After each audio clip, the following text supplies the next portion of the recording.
আসসালামু আলাইকুম। আসলে সামনে ডিভিডেন্ড ডিভিডেন্ড মাসের মধ্যে আমরা পড়ে গিয়েছি। মার্কেটটা আসলে এরকমই থাকে ডিভিডেন্ড মাসে। এটা নতুন কিছু না। এটা নিয়ে আমাদের আ ঘাবড়ানোর কিছু নাই, উৎসাহিত হওয়ারও কিছু নাই। আমরা মার্কেটটাকে দেখছি, মার্কেটের মতনই চলছে। আপনারা দেখেন বিগত বছরগুলিতে ডিভিডেন্ডের সময় বিশেষ করে এই অ্যা ব্যা অক্টোবর, নভেম্বর মাসের দিকে মার্কেটটা কাছাকাছি সেপ্টেম্বর, অক্টোবর এরকম মাসের দিকে মার্কেট এরকমই থাকে। তো আমরা এখন আমরা মার্কেটে আছি। মার্কেটে আমরা কেনাবেচা করছি। এই কেনাবেচাটা আমাদেরকে করতে হবে জ্ঞানের সাথে। ধরেন আমরা বাজারে গেলাম। বাজারে গিয়ে আমরা মাছ কিনি, মাংস কিনি। আমরা কখনোই দোকানদারের কথা মতো জিনিস কিনি না। আমরা মাছটাকে দেখি, দেখে যাচাই করি মাছটা ভালো না খারাপ। আ বা তারপরে আমরা মাছটা কিনে নিয়ে আসি।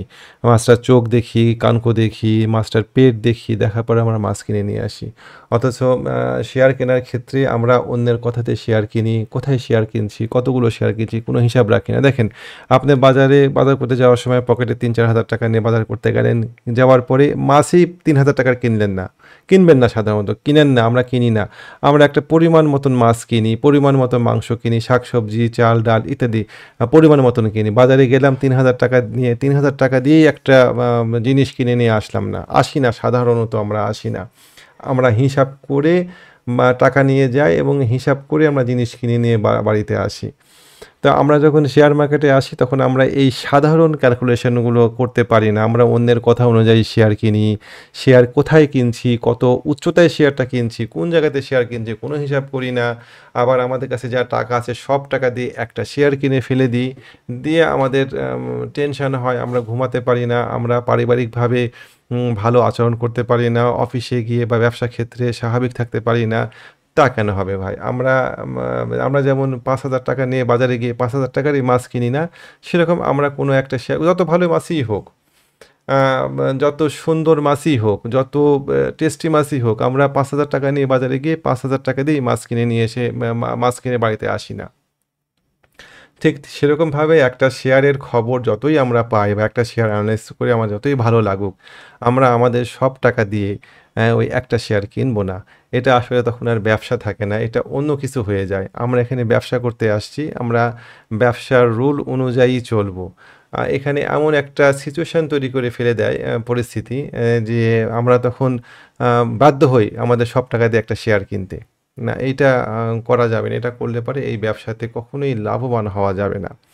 তো যাই হোক, আমরা দেখি মার্কেটটার কি অবস্থা। আমরা আমরা তার আগে একটু বলে নিই, আমরা শেয়ার কিনবো মানি ম্যানেজমেন্ট করে শেয়ার কিনবো। আমরা প্রতিবারই শেয়ার কিনলে পরে আমাদের লাভ হবে এইটা মনে করার কোনো যৌক্তিক কারণ নাই। আমরা প্রতিবার শেয়ার কিনে লাভ করতে পারি না, পৃথিবীর কেউই পারে না। আপনি যদি 60% যদি আপনার সফলতার হার থাকে, তাহলে পরে সেটা এনাফ। আপনি ৪ টাতে লস করেন, ৬ টাতে জিতেন, তাহলে পরে দেখবেন যে আপনার অনেক প্রফিট হয়েছে। ধরেন আপনি ১০ টা শেয়ার কিনলেন। ১০ টা শেয়ার কিনে ১০ টা শেয়ারে আপনি ৬ টা ধরেন ৫ টাতেই আপনার লাভ হলো। আমি এ কথা বারবার বলি। ৫ টাতে আপনি ৳২ করে লাভ করলেন। আর ৫ টাতে আপনার লস হলো ৳১। তাহলে ভাই দেখেন এখানে ১০,০০০ টাকা আর এখানে ৫,০০০ টাকা। আপনার পকেটে তারপরেও ৫,০০০ টাকা থাকলো। এটা হচ্ছে ধারাবাহিকতা। ব্যবসায় যদি ধারাবাহিকতা না থাকে পৃথিবীর কোনো ব্যবসা সেটা না করাই ভালো। আপনি একটা শেয়ার কিনলেন, ধাম করে ৳২,০০,০০০ টাকা লাভ করে দিলেন। রফিক ভাইয়ের কথা শুনে শেয়ার কিনলেন বা অন্য হাউজের কথা শুনে শেয়ার কিনলেন। কিনে ৳১০,০০,০০০ টাকার এগেইনস্টে ৳২,০০,০০০ টাকা লাভ করে ফেলে দিলেন। পরের শেয়ারটাতেও হয়তো ৳৫০,০০০ টাকা লাভ করলেন। এরপরে বাসা থেকে আরও টাকা নিয়ে আসলেন। নিয়ে এসে এবার ৳২০,০০,০০০ টাকা দিয়ে শেয়ার কিনলেন। আপনার লস হয়ে গেল ৳৫,০০,০০০ টাকা। ওইদিকে লাভ করলেন ৳২৫,০০,০০০ টাকা, এদিকে লস হয়ে গেল ৳৫,০০,০০০ টাকা। তখন আপনি করবেন কি? রাগ করে রিভেঞ্জ ট্রেড করবেন। মানে প্রতিশোধ মূলক ট্রেড করবেন। করে এবার আবার শেয়ার কিনবেন। কিনে আবার মনে করেন ৳২,০০,০০০ টাকা লস হবে। তাহলে ৳৭,০০,০০০ টাকা লস হয়ে গেল আপনি এবার আর বিক্রি করতে পারবেন না। শেয়ার রেখে দিবেন। ওই শেয়ারের দাম কমতে আপনার আর সহ্য সীমার বাইরে চলে যাবে। আপনার একটা অনির্দিষ্ট সময় নষ্ট করবে। ৫ বছর, ৭ বছর, ৩ বছর, ৪ বছর মানে এটার কোনো হিসাব নাই। তারপরেও দেখা যাচ্ছে যে এক পর্যায়ে গিয়ে আপনাকে লসে শেয়ারটা বিক্রি করতে হলো। তার মানে কি হলো? আপনার ৫-৭ বছর লস হলো। আপনি শেয়ারটা বিক্রি করলেন লসে। আপনি হয়তো ব্যবসাটাই ছেড়ে চলে গেলেন। ব্যবসা সম্পর্কে আপনার খারাপ ধারণা হলো। আপনি ডিমোটিভেটেড হলেন। তো ডিমোটিভেটেড হওয়া যাবে না। ব্যবসা করতে হবে ধারাবাহিকভাবে। অল্প লাভ হোক কিন্তু ধারাবাহিকভাবে সেই ব্যবসা করতে হবে। তো যাই হোক, আমরা এখন একটু মার্কেটটাকে দেখি, মার্কেটটা কি অবস্থা। আমরা একটু টপ ডাউন অ্যাপ্রোচে যাই, প্রথমে মান্থলি চার্টটা একটু দেখে আসি চলেন। মান্থলি চার্টে দেখেন একটা ট্রায়াঙ্গেলের মধ্যে, সিমেট্রিক্যাল ট্রায়াঙ্গেলের মধ্যে মার্কেট ঘোরাফেরা করছে। মার্কেট এই ট্রায়াঙ্গেলের লোয়ার বেশ কয়েকবার সাপোর্ট দিয়েছে, বেশ কয়েকবার সাপোর্ট দিয়েছে মার্কেটকে বিভিন্ন সময়। করোনাকালীন সময় ছিল এইটা। তারপরে এখন বর্তমানে কিছুদিন আগে যে ক্রান্তিকালীন একটা সময় গেল, সে সময় মার্কেট আমাদেরকে এইটার আমাদেরকে সাপোর্ট দিয়েছে। আর উপরে রেজিস্ট্যান্স হিসেবে কাজ করেছে বারবারই। 2010 সালে এখানে রেজিস্ট্যান্স পেয়েছিল একটা, তারই ধারাবাহিকতায় 2021 সালে এখানে একবার রেজিস্ট্যান্স পেয়েছে, যেবার ইন্স্যুরেন্সগুলো খুব বাড়লো। সুতরাং আশা করছি মার্কেট হয়তো আবার আমরা এই জায়গাতে দেখতে পাবো কোনো এক সময়। কত এটা, 5,700, 6,700, 6,500 এরকম জায়গাতে ইনশাআল্লাহ আমরা এই মার্কেটকে দেখতে পাবো, অচিরেই দেখতে পাবো হয়তো। মানে অতীতের ডাটা বিশ্লেষণ করেই তো আমরা ভবিষ্যৎকে প্রিডিক্ট করার চেষ্টা করি। অতীতের ডাটা বলছে যে মার্কেট 6,700-তে ইনশাআল্লাহ একবার যাবে, 6,700-তে ইনশাল্লাহ একবার যাবে। তো আমরা কি করছি এখন, আমরা এখন দেখব যে উইকলি চার্টে, মান্থলি চার্টও দেখলাম, উইকলি চার্টে কী অবস্থা। উইকলি চার্টে দেখেন, উইকলি চার্টে আমরা যদি দেখতে যাই, দেখেন একটা হরাইজন্টাল রেজিস্ট্যান্স মার্কেটকে সাপোর্ট দিয়েছে দীর্ঘ সময়। কেমন, আমরা এটা মান্থলিতেও দেখতে পারতাম। তো এই সাপোর্টটা একদম ঠিক নিচে 5,250, 5,300 এরকম জায়গাতে 4 ডিজিটের একটা সংখ্যাকে সুনির্দিষ্টভাবে উল্লেখ করাটা কঠিন। তো আমরা যখন নিচে এরকম একটা জায়গাতে সাপোর্ট পাচ্ছি, যদি এই সাপোর্টটা ভেঙে যায় তাহলে পরে মানে আমার কথা আপনারা বিশ্বাস করেন, আমার সাথে কথা বলতে ভালো লাগবে না, আমার ভিডিও দেখতে ভালো লাগবে না, শেয়ার মার্কেট নিয়ে আলোচনা করতেও আপনার আগ্রহ হারায় ফেলবেন। কারণ মার্কেট তখন আবার সেন্টিমেন্ট হয়ে যাবে ডাউন সেন্টিমেন্ট। কেমন, তখন আমরা কত দূর নামবে আর এটা দেখতে শুরু করে দিব। কেমন, তখন আমরা ফিবোনাক্কি টানবো যে কোথায় নামতে পারে, তখন আমরা ফিবোনাক্কি টেনে দেখবো 5,000-এ নামছে কিনা, বা ট্রাকচার দেখবো যে এই ট্রাকচারের দিকে মার্কেটে এসে থামে কিনা। হ্যাঁ, এরকম নানা রকম বিষয়গুলো তখন আমরা দেখবো। আমরা কালার ব্লক দেখার চেষ্টা করব যে কালার ব্লকে শেয়ারটা কোথায় নামে। তো সোজা কথা, আমরা তখন মার্কেটটাকে নিয়ে নেগেটিভ হয়ে যাব, আমাদের পজিটিভ চিন্তাভাবনা মার্কেট নিয়ে তখন করা কঠিন। কারণ এটা ভাঙলে পারে, এইটা দেখেন ও এই জায়গাতে উঠে গেল মার্কেট, আপনারা একটু খেয়াল করেন প্লিজ। এই জায়গাতে মার্কেট উঠে গেল, এই জায়গাতে মার্কেট বাউন্স খেয়ে উঠে গেল। কোন সময়, এটা সময়টা বলি, এটা হচ্ছে 2024 সালে বাউন্স খেয়ে উঠে গেল উপরে। যখন নিচের দিকে নামলো, নামার পরে এটা আর উঠতে পারেনি, দেখেন নিচের দিকে নেমে গিয়েছে। একই ঘটনা কি এখানে ঘটবে না যদি এটা নিচের দিকে নামে, তাই না? তো আমরা ওটা আশা করছি না, আমরা মার্কেটকে এখানে দেখতে চাই, 6,700-তে দেখতে চাই। তো 6,700-তে যদি মার্কেটকে দেখতে চাই, তাহলে পরে মার্কেটকে কোনো অবস্থাতে 5,300 +-30 এর নিচে নামা যাবে না। আচ্ছা, তাহলে পরে আজকে কি হতে পারে দেখা যাক, আমরা ওটা একটু দেখার চেষ্টা করি। আমরা ডেলি অ্যাপ্রোচে যাই। ডেলি অ্যাপ্রোচে আজকে গতদিনকে ক্যান্ডেল দেখেন, আমার ধারণা ছিল যে মার্কেট 5,450 ভাঙবে না। আমি আশা করেছিলাম যে আরও কিছুদিন এখানে থেকে এই অক্টোবরের দিকে হয়তো ভেঙে নিচের দিকে গিয়ে এভাবে হয়তো কিছুদিন এখানে সাইড বেস করে নভেম্বরের শেষের দিকে গিয়ে মার্কেট উপরের দিকে যাবে, এরকম একটা প্রত্যাশা আমার ছিল। কিন্তু মার্কেট প্রত্যাশার বাইরে গিয়ে এখানে একটা বিয়ার ফ্ল্যাগ তৈরি করে মার্কেট নিচের দিকে ডাউন হয়ে গিয়েছে। ওঠার সময় খুব স্বাভাবিকভাবে এই জায়গাতেই বাধাগ্রস্ত হয়েছে, আমি আপনাদেরকে বলেছিলাম। এখন মার্কেট কি করবে, এখন মার্কেট নেমে যেতে পারে এই জায়গাতে 5,300, 280 এরকম জায়গাতে নেমে যেতে পারে। আবার এখান থেকে একটা ডবল বটম করে উপরের দিকে উঠে আবার, মানে মার্কেটকে আমরা এখন খুব সহসা 5,460-70 পার করতে দেখবো না হয়তো বা।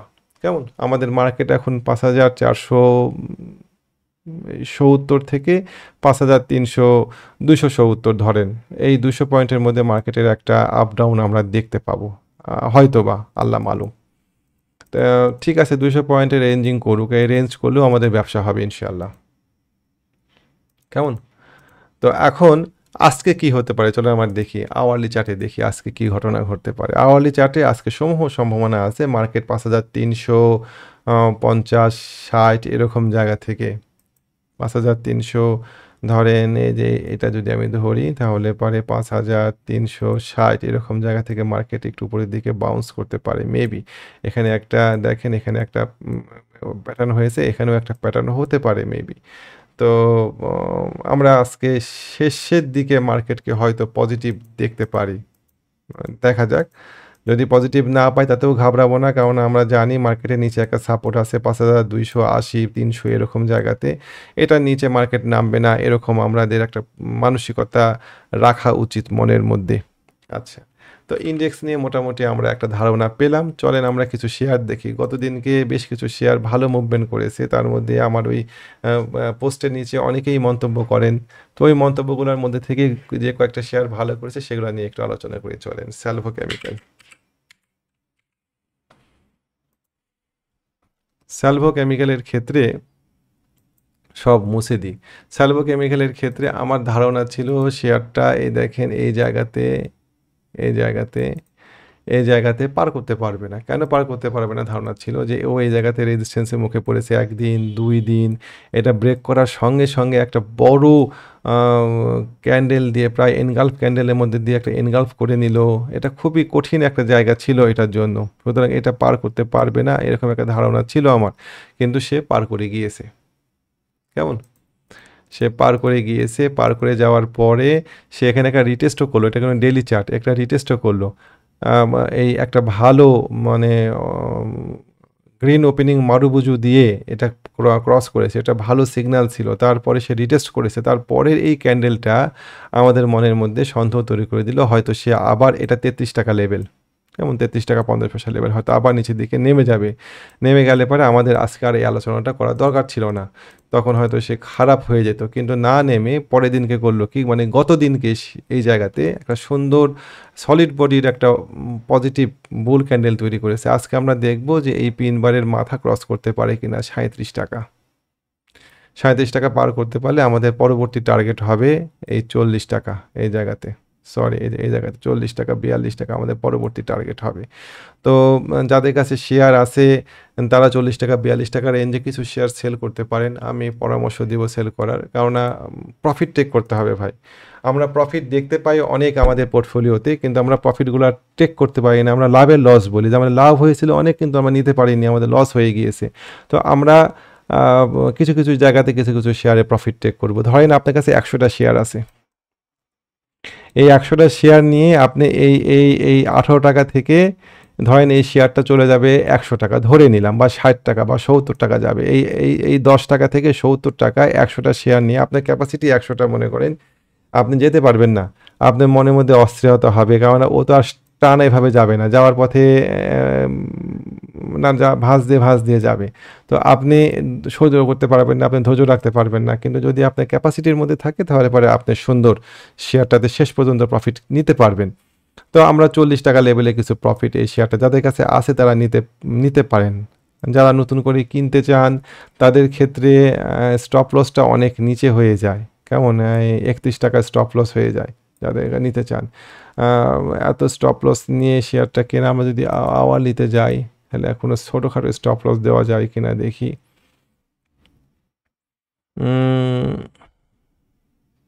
নতুন করে বাই না করাই ভালো এখন। আমাদের টার্গেট যেহেতু 42 টাকা, খুবই কাছাকাছি টার্গেট। এই জায়গাতে আমাদের নতুন বাই না করে এখানে গিয়ে এখানে একটা কারেকশানে আসুক, তারপরে দেখব। আর আজকে যাদের কাছে আছে তারা খুব কঠিনভাবে দেখবেন যে 37 টাকা লেভেল পার করতে পারে কিনা এই শেয়ারটা, কেমন 37 টাকা পার না করতে পারলে পরে এই পিন বারটা কার্যকর থাকবে। আচ্ছা চলেন দেখি সোনালী পেপার। সোনালী পেপার, সোনালী পেপারের ক্ষেত্রে এগুলা নিয়ে আলোচনা করছি কারণ এগুলো গত দিনকে লিড ছিল, অন্য কোনো উদ্দেশ্য নয়। কোনো শেয়ারের প্রতি আমার কোনো রাগ নাই, বিরাগ নাই। যে শেয়ার ব্যবসা দিবে সে শেয়ারেই আমরা থাকবো। সোনালী পেপারের ক্ষেত্রে এই জায়গাতে একটা দেখেন, এই জায়গাতে এটার মাথার উপরে ছিল ভলিউম। এই সমস্ত ভলিউমগুলা আছে হচ্ছে এটার উপরে। তো ও একবার ট্রাই করেছিল ভলিউম নিয়ে ওঠার, এখানে একদিন ট্রাই করেছিল, এই ভলিউম ওকে চাপ দিয়ে নামাই দিয়েছে 3 ব্ল্যাক প্রো দিয়ে। সে আবার চেষ্টা করছে, দেখেন তার চেষ্টার কমতি নাই কিন্তু সেই ভলিউমের জায়গাটা দখল করার জন্য। 6 লাখ 7 লাখ 6 লাখ ভলিউম নিয়ে কতদিন চেষ্টা করেছে। আমরা খুব খেয়াল করে দেখব যে আগামী দিন সে এই ভলিউমের উপরে উঠে দাঁড়াতে পারে কিনা। যদি দাঁড়াতে পারে তাহলে পরে আমরা 295 টাকায় কিছু শেয়ার সেল দিব, সব না। আপনার কাছে যদি 100টা শেয়ার থাকে তাহলে 40টা শেয়ার সেল দেন। তারপরে যদি এটা পার করতে পারে, এই ভলিউমগুলার শেষ সীমা হচ্ছে আপনার 300 টাকা। যদি 300 টাকা লেভেল পার করতে পারে তাহলে পরে আমরা শেয়ারটাকে নিয়ে পজিটিভ চিন্তাভাবনা করব ইনশাআল্লাহ। আমি আবারও বলি, কোনো শেয়ারের প্রতি আমার রাগও নাই, কোনো শেয়ারের প্রতি আমার বিরাগও নাই। যে শেয়ার ব্যবসা দিবে সে শেয়ার নিয়ে আমরা আলোচনা করব বা থাকবো।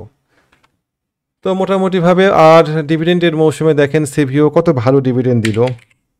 সিভিও চমৎকার ডিভিডেন্ড দেওয়ার পরও সিভিও তার প্রাইস ধরে রাখতে পারলো না। সিভিও এখানে এটা আমি ক্লাস করাচ্ছি, তো ক্লাস করাতে গিয়ে শেখাতে গিয়ে আমার চার্টটা খুব হিবিজিবি হয়ে আছে কেমন। তো সিভিও একটা ডায়াগোনাল রেজিস্ট্যান্সের মুখে পড়ে আছে। এই রেজিস্ট্যান্স পার না করতে পারলে পারে সেটা কত 180 টাকা। 180 টাকা পার করতে না পারলে সিভিওতে আমরা এন্ট্রি দিব না। এটা ব্রেকআউট রিটেস্টে আমরা এন্ট্রি দিব। এটা ব্রেকআউট রিটেস্টে আমরা এন্ট্রি দিব। অথবা অথবা যদি সিভিওকে আমরা এই 147 টাকা 44 টাকা এই রেটে পাই তাহলে পরে আমরা এন্ট্রি দিব। এখন আমরা এন্ট্রি দিব না এই শেয়ারটাতে। তো এই ডিভিডেন্ডের মৌসুমটা হচ্ছে এরকম। ভালো ডিভিডেন্ড দেওয়ার পরেও মানুষের যদি পছন্দ না হয় তাহলে পরে ওই মানুষ সেই শেয়ারটাতে মানুষ মানে কি শেয়ারটার দাম পড়ে যাচ্ছে। এনভয় টেক্সটাইল কত ভালো ডিভিডেন্ড দিয়েছে 30%, 3 টাকা। তাও এই শেয়ারটা দেখেন, এই শেয়ারটার দাম পড়ে যাচ্ছে। তো ডিভিডেন্ডের মৌসুমটা আসলে এরকমই। মানে অনেক খারাপ ডিভিডেন্ড দিয়েও একটা শেয়ার অনেক ভালো করবে, আবার অনেক ভালো ডিভিডেন্ড দিয়েও একটা শেয়ার কিছু করতে পারবে না। ইনভার টেক্সটাইলের ক্ষেত্রে অবশ্য প্রাইস অনেক বেড়ে গিয়েছিল। এই জায়গাতে যে 30% বোনাস দিয়েছে, এই বোনাসটা রিফ্লেক্ট অলরেডি হয়ে আছে এই জায়গাতে, এই শেয়ারটাতে।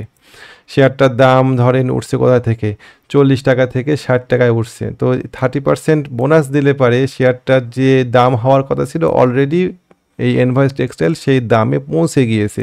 সুতরাং এই জায়গাতে ও একটু কারেকশানের মুখে আসতেই পারে। তো মোটামুটি আপনারা মানি ম্যানেজমেন্ট করে ব্যবসা করবেন। মানি ম্যানেজমেন্ট করে যদি ব্যবসা করতে না পারেন তাহলে পারে এখানে মূল বিষয়টাই হচ্ছে মানি ম্যানেজমেন্ট। আপনি মানি ম্যানেজমেন্ট করে ব্যবসা করেন, আপনার লস কম হবে, আপনার লাভও কম হবে, কিন্তু আপনার ধারাবাহিকতা থাকবে। আর যদি মানি ম্যানেজমেন্ট না করে বাজারে গিয়ে সব টাকা দিয়ে যদি মাছ কিনে নিয়ে আসেন তাহলে সে মাছ খেতে পারবেন না, সে মাছ খেতে ভালোও লাগবে না। তো এটা খুবই ইম্পর্টেন্ট একটা বিষয় মানি ম্যানেজমেন্ট। মানি ম্যানেজমেন্ট করবেন, রিস্ক ম্যানেজমেন্ট করবেন, কত টাকা ঝুঁকি নেবেন, কতগুলো শেয়ার কিনবেন, কত টাকা আছে আপনার কাছে, এগুলো আসলে ক্যালকুলেশনের বিষয়।